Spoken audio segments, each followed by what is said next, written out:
Hi friends, welcome to my YouTube channel all government scheme point. Friends, आज हम बात करने वाले हैं बहुत ही एक जानकारी आपसे अपडेट करवाना चाहूँगा मैं, जो पूरे मतलब यूपी में ही नहीं पूरे इंडिया में ही एक कोहराम सा मचा हुआ है। तो फ्रेंड्स, वीडियो बहुत काम का होने वाला है। वीडियो में अगर आप पहली बार पधार रहे हैं तो प्लीज़ यार हमारे चैनल को सब्सक्राइब जरूर कर दें। पास में बेल आइकन है, बेल आइकन दबा करके ऑल पर क्लिक कर दें। फ्रेंड्स, वीडियो पसंद आए तो लाइक कमेंट शेयर जरूर कर दें। अपने मित्र दोस्तों के पास भी शेयर अवश्य कर दें। देखिए फ्रेंड्स, मैं बात बताने वाला हूँ। वैसे तो मेरा चैनल है योजनाओं के बारे में बताना, लेकिन खासकर ये जो अखबार की कटिंग है ये 30 जनवरी की है। तो ये इस तरीके से मुझे कहने का मतलब ये है कि इस तरीके की न्यूज़ है कि मुझे आपको बताने में बिल्कुल भी एक प्रकार से हिचकिचाहट नहीं हो रही, क्योंकि ये न्यूज़ बताना ज़रूरी है। बहुत से लोग अनजान रूप से अपने इस भारत देश में बहुत ही अनजान बन बैठे हैं। तो मेरा फ्रेंड्स आपसे निवेदन यही है कि वीडियो को ध्यान से देखें, अंत तक देखें, कंटिन्यू देखें। देखिए, संगम किनारे बैरिकेड टूटे, सोए लोगों को कुचलती गई भीड़, 30 की मौत। देखिए जो फ्रेंड्स, जो उत्तर प्रदेश के प्रयागराज जिले में जो महाकुंभ का मेला लग रहा है, तो फ्रेंड्स इस महाकुंभ में 30 लोगों की मौत हो चुकी है। तो इसमें 2-4 तो पुलिस के अधिकारी भी हैं और बहुत से लोग कुचले गए, यानी कि अपनों का साथ छूट गया। तो फ्रेंड्स, मेरा कहने का मतलब ये है कि आप लोग इस ऐसे महाकुंभ में मतलब क्या सेंस निकल रहा है वहाँ जाने से, क्या साबित करना चाहते हैं भारत के लोग। मेरा कहने का मतलब 30 लोगों की जान चली गई। लोगों का कहना है कि इस महाकुंभ में स्नान करने से लोगों के पाप ख़त्म हो जाते हैं। तो मेरा कहने का मतलब ये है कि अगर यहाँ जाने से ही पाप ख़त्म होते हैं तो क्या मतलब निकला, फिर पाप करते हैं क्यों जो यहाँ जाना पड़े। तो सरकार को भी इस तरीके से ध्यान में रखना चाहिए, ध्यान देना चाहिए। यह मौनी अमावस्या के दिन ये हादसा हुआ है। देखिए फ्रेंड्स, प्रयागराज कुंभ में मंगलवार देर रात करीब 1 बजे संगम किनारे भगदड़ से बड़ी त्रासदी से हो गई। दरअसल मौनी अमावस्या के ब्रह्म मुहूर्त पर अमृत स्नान के लिए हजारों श्रद्धालु संगम तट पर इंतजार कर रहे थे और लाखों लोग आने के इंतजार में थे। इसी दौरान भीड़ बढ़ने से अखाड़े क्षेत्र में लगे बैरिकेड टूट गए। बेकाबू भीड़ आगे बढ़ी और घाट तक लेटे श्रद्धालुओं को कुचलती गई। 10 मिनट में संगम तट का माहौल भयावह मंजर में बदल गया। संगम क्षेत्र में हर तरफ कपड़े, जूते, बैग, कंबल, मोबाइल बिखरे पड़े थे।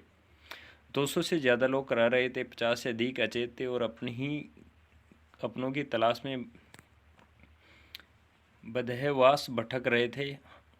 हताहतों की संख्या को लेकर मेला प्रशासन दिन भर मौन रहा। हादसे के 17 घंटे बाद बुधवार शाम डीआईजी वैभव कृष्ण ने बताया कि 90 श्रद्धालु घायल हुए हैं। इनमें से 30 की मौत हो गई, 25 मृतकों की पहचान हो चुकी है और 5 की अभी नहीं हो पाई है। 19 गंभीर घायल है। मृतकों में सबसे ज़्यादा 19 यूपी के हैं। इन्हीं में यूपी के इंस्पेक्टर अंजनी कुमार भी शामिल है। इसमें फंसे श्रद्धालुओं को निकालने की कोशिश की जा रही है। देखिए फ्रेंड्स, मेरा कहने का मतलब यह है, हो सकता है किसी को मेरी बात बुरी लगे, लेकिन ऐसी जगह पे जाने से क्या फ़ायदा निकल रहा है जहाँ पे अपनी ज़िंदगी चली जाए। इंसान को ज़िंदगी बहुत ही कई योनियों में जाने के बाद में इंसानी ज़िंदगी मिलती है, फिर भी लोग ऐसे बेवकूफ़ और अंधभक्त हो रहे हैं जो ऐसे ऐसी जगह पर जाकर के अपनी ज़िंदगियाँ गंवा रही हैं। अब बताओ इस महाकुंभ में नहाने का क्या मतलब निकला जब उनकी ज़िंदगी कोई नहीं बचा सकता। तो ऐसे जगह पे जाने से क्या फ़ायदा। तो ऐसे पागलपंथी वाले काम इस भारत में पता नहीं कैसे मानसिकता रखते हैं लोग। अखाड़ों का स्नान देखने के लिए श्रद्धालु संगम किनारे रुके रहे हैं। भीड़ बढ़ती गई। मौनी अमावस्या पर 10 करोड़ श्रद्धालुओं के आने का अनुमान है। डीआईजी वैभव कृष्ण ने एक दिन पहले शाम ही कहा था कि अमावस्या का मुहूर्त मंगलवार शाम 7 बजे 37 मिनट पर शुरू हो रहा है। 3 दिन से श्रद्धालुओं को आना जारी था। सभी अखाड़ों का अमृत स्नान देखने के लिए संगम पहुंचना चाह रहे थे। ऐसे में भीड़ जुटती गई, यह हादसे का कारण बनी।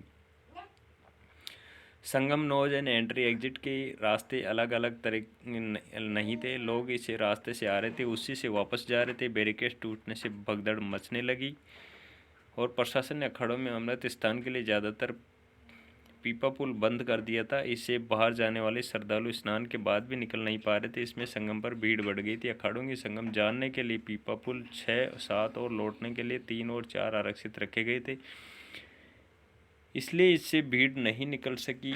एसआई से लेकर कैमरे भीड़ बढ़ने और उनके बाद उनमें संभालने में प्रभावित नहीं रहे। 25 जनवरी से मेले में भीड़ है। वीआईपी आए, पुलिस प्रशासन लगातार ड्यूटी पर था। पहले परेड ग्राउंड में बैरिकेड्स की भूल भुलैया बनाकर श्रद्धालुओं को रोकते रहे। मेला क्षेत्र बढ़ने से 2019 में व्यवस्था बंद है। मंगलवार रात करीब जिलों में 2 लाख गाड़ियों को रोका गया, तब तक देर हो चुकी थी। देखिए फ्रेंड्स, अखाड़ों ने पहली बार रोका अमृत स्नान, 10 घंटे बाद किया स्नान। भगदड़ के दौरान ही अखाड़ों के अमृत स्नान का समय हो गया था। कई अखाड़े संगम के लिए निकले थे, लेकिन त्रासदी की खबर मिलते ही लौट गए। प्रयाग कुंभ के इतिहास में पहली बार अखाड़ों ने अमृत का स्नान किया, इसलिए स्थिति नियंत्रण होने तक तय समय से 10 घंटे बाद अखाड़े संगम पहुंचे और सादगी से अमृत स्नान किया।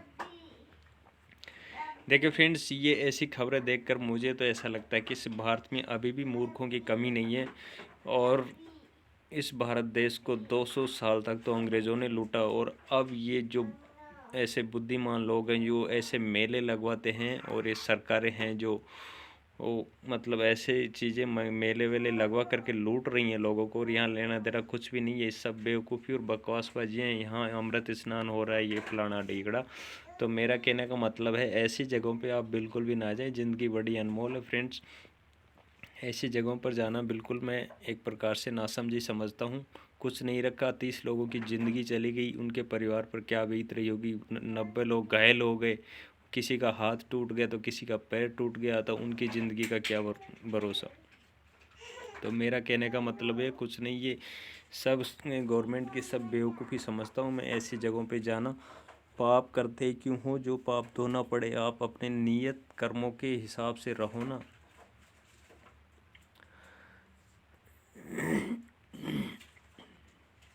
देखिए फ्रेंड्स, मैं आपको जूम आउट करके दिखाता हूँ। बहुत से लोग ऐसे कर रहे हैं, अपनों के लिए तड़प रहे हैं। प्रयागराज कुंभ में मंगलवार देर रात करीब 1 बजे संगम किनारे भी भगदड़ मची थी, और ये देखिए 10 मिनट में ही सारा माहौल बदल गया था। संगम क्षेत्र में कपड़े, जूते, बैग सारे जो हैं एक अचेत अवस्था में पड़े थे। लोगों के बैगों को, कपड़ों को उठा करके ले जाए, किसी का मोबाइल गिर गया तो उसे उठा करके ले जाए। तो ऐसा मेला लगवाने से क्या फ़ायदा। ऐसी बेवकूफ़ सरकारों को नकार देना चाहिए, मेरा तो कहना यही है। और ऐसे जगह पे जाने से भी बिल्कुल कटाक्ष कर लेना चाहिए जहाँ पे इंसान की ज़िंदगी सुरक्षित ना हो। कुंभ में वीआईपी प्रोटोकॉल पर भी रोक, सरकार पर पूरा फोकस। अब श्रद्धालुओं को निकालने पर भी सरकार बड़ी एक प्रकार से माथापची मकसदी कर रही है। प्रत्यदर्शी ऐसी भीड़ भी हिल नहीं पाई। देखिए हम अमृत स्नान की तैयारी कर रहे थे, भीड़ इतनी थी कि हिलना डुलना मुश्किल था। दिन भर जगह नहीं थी, जो कहा था कि वहीं फंस गया। देखिए फ्रेंड्स, अब ये खबर लखनऊ से प्रकाशित हुई है। हादसे के बाद एक्शन अर्ध कुंभ करवा चुके हैं, अनुभवी अफसरों को मिले किया मेले में तैनात। देखिए फ्रेंड, जो एक तो कुंभ होता है, एक महाकुंभ होता है। बताया जा रहा है कि 150 साल बाद अब लग रहा है, पता नहीं हर 150 साल बाद लगता है। तो मतलब मैं एक प्रकार से बिल्कुल बेवकूफ़ी समझता हूँ। यूपी के सीएम योगी आदित्यनाथ की कुछ हादसे की जांच के लिए न्यायिक आयोग का गठित किया। आयोग 1 महीने में रिपोर्ट देगा। सीएम ने मृतकों के परिजनों को 25-25 लाख रुपए देने की घोषणा की। सरकार ने मेले में वीआईपी प्रोटोकॉल देने पर रोक लगा दी। दूसरी ओर प्रशासन का पूरा फोकस श्रद्धालुओं को मेले में सुरक्षित निकालने पर है। देश में जो उत्तर प्रदेश है, सीएम ने देर शाम हुई समीक्षा बैठक में निर्देश भी दिया है कि कुंभ क्षेत्रों और प्रयागराज से बाहर जाने का मार्ग बाधित न हो। तो फ्रेंड्स, ऐसी जगहों पर जाने से क्या मतलब निकला मेरे समझ में नहीं आ रहा है, जहाँ पे अपनी ज़िंदगियाँ गंवा चुके हैं लोग।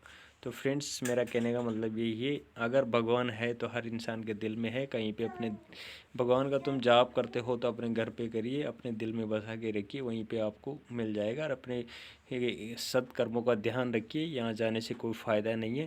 धन्यवाद। मुझे आशा और उम्मीद है कि वीडियो आपको बहुत ज़्यादा पसंद आएगी। पसंद आए तो अपनों के पास शेयर करें, और ऐसी जगहों पे जाने से बचें। चैनल को अभी सब्सक्राइब नहीं किया तो सब्सक्राइब ज़रूर कर ले। धन्यवाद।